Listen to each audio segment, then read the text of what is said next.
Γεια σας και καλώς ορίσατε σε αυτό εδώ το φαντασμαγορικό βίντεο. Δεν είναι ακόμα, θα γίνει σε λίγο. Εγώ είμαι η Γογόη Δελογιάννη, είμαι μαγείρισα και σήμερα αποφάσισα να κάνω ένα πολύ ωραίο συνοδευτικό για το τραπέζι των Χριστουγέννων. Είπα να κάνω ένα συνοδευτικό αντάξιο της εορταστικής περίστασης, το οποίο αν έχετε περάσει τα 30, αναγκαστικά θα πρέπει να το φάτε με κάποιο απεινιδωτή δίπλα σας, γιατί είναι ένα πολύ βαρύ, χορταστικό και λιπαρό φαγητό και είναι πατάτες ντοφινουάζ.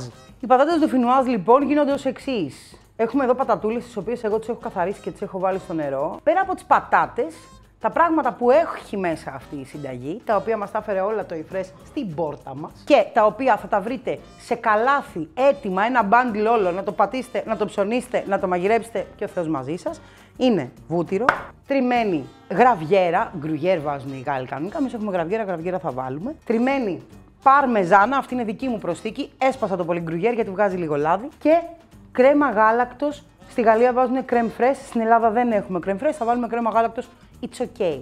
Και βάζω αλάτι, πιπέρι, 2 σκελίδες σκόρδο, τις οποίες τις λιώνω πάρα πολύ καλά και με αυτές αρωματίζω την κρέμα και λίγο μοσχοκάριδο. Το πιο σημαντικό πράγμα είναι το κόψιμο. Παίρνουμε ένα πάρα πολύ καλό μαχαίρι και κόβουμε πολύ λεπτές φέτες της τάξεως των 2 χιλιοστών. Αν δεν έχετε πάρα πολύ καλό μαχαίρι ή πάρα πολύ υπομονή, μπορείτε να πάρετε αυτό που κόβουμε το λάχανο, να το σετάρετε στην πιο μικρή κλίμακά του, ας πούμε, να είναι περίπου 2-3 χιλιοστά. Αν είστε επαγγελματίας ή ημι-επαγγελματίας ή πορωμένος και έχετε στο σπίτι σας πολλά gadgets, μπορείτε να κόψετε τις πατάτες με ένα μαντολίνο. Φέρτε μου ένα μαντολίνο. Καταλαβαίνετε, εγώ έχω ένα μαντολίνο και με αυτό θα τις κόψω. Αν το κάνετε με τέτοιο πράγμα, προσέξτε πάρα πολύ τα χέρια σας. Επειδή θέλουμε να καλύψουμε επιφάνεια στο ταψί, αυτό θα μπει δηλαδή σε layers που το λένε και οι φίλοι μας στη μόδα, πάμε πλαϊνά την πατάτα για να μας δώσει μεγαλύτερη διάμετρο και να καλύψουμε πιο γρήγορα την επιφάνεια του ταψιού. Παίρνω τις πατάτες, τις βάζω μέσα σε ένα μπολ και τις αλατίζω.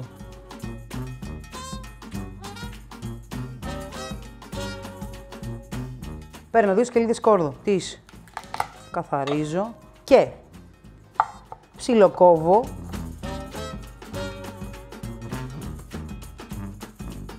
Έχω φέρει ένα βούτυρο σε θερμοκρασία δωματίου και με ένα κουτάλι βάζω πολύ μικρά κομματάκια, τόσο πολύ μικρά, στον πάτο του ταψιού.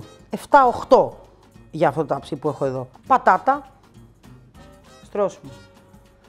Δεν θέλουμε να πατάνε οι πατάτες πολύ η μία την άλλη, γιατί εκεί που υπάρχει πολύ layer πατάτας, κολλημένη η μία στην άλλη, ενδεχομένως η κρέμα, που είναι το βασικό στοιχείο με το οποίο θα βράσουν οι πατάτες, να μην εισχωρήσει καλά και να μείνει άβραστη. Οπότε δεν θέλουμε να πατατάνε. Οπότε δεν θέλουμε να πατατάνε. Πολύ φίλος μου, δεν θέλουμε να πατατάνε, όχι. Παίρνουμε μία κουταλίτσα από τη γραβιέρα. Πάμε εδώ πάνω και κάνουμε τάκ. Δεν θέλουμε πάρα πολύ τυρί για να μην γίνει ένα πράγμα το οποίο θα πας να φας μία μπουκιά και δεν θα μπορείς να φας δεύτερη. Λίγο από το άλλο τυρί. Ρίχνουμε μία πρέζα μοσχοκάριδο μέσα στην κρέμα που έχουμε ρίξει και το σκόρδο για να αρωματίσουμε καλά και πιπέρι. Λοιπόν, θα δώσω μια ανακατεψιά. Είμαστε λίγο πριν τη βάλουμε. Προχωράμε με το βούτυρο. Αυτό το βούτυρο που θα χρησιμοποιήσουμε είναι περίπου 100 γραμμάρια. Παίρνουμε την κρέμα την οποία την έχουμε αρωματισμένη με το σκόρδο, το πιπέρι και το μοσχοκάριδο. Η παρμεζάνα παίρνει καλύτερο χρώμα από τη γραβιέρα. Η γραβιέρα όμως κάνει καλύτερο λιώσιμο. Άρα θα βάλουμε από κάτω τη γραβιέρα και από πάνω βάζουμε την παρμεζάνα. Λοιπόν, αυτό ψήνεται στους 180 με 200 βαθμούς για 45 με 50 λεπτά. Βάλτε το αλουμινόχαρτο από πάνω να έχει κενό. Φούρνο τα πρώτα 20-25 λεπτά να βράσει. Ξεσκέπασμα, να πάρει χρώμα, να γκρατινάρει που λέμε. Κλείστε το καλά για να μην χάνουμε την υγρασία από μέσα και τους υδρατμούς.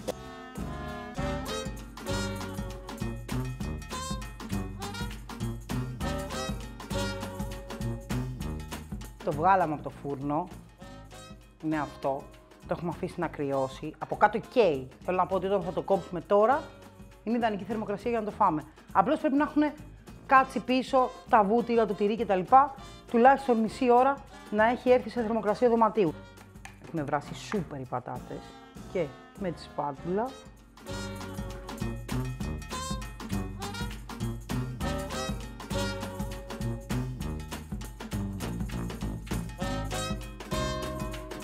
Για να δω λίγο κάτι, να δω αν έχει γίνει καλό αρχικά.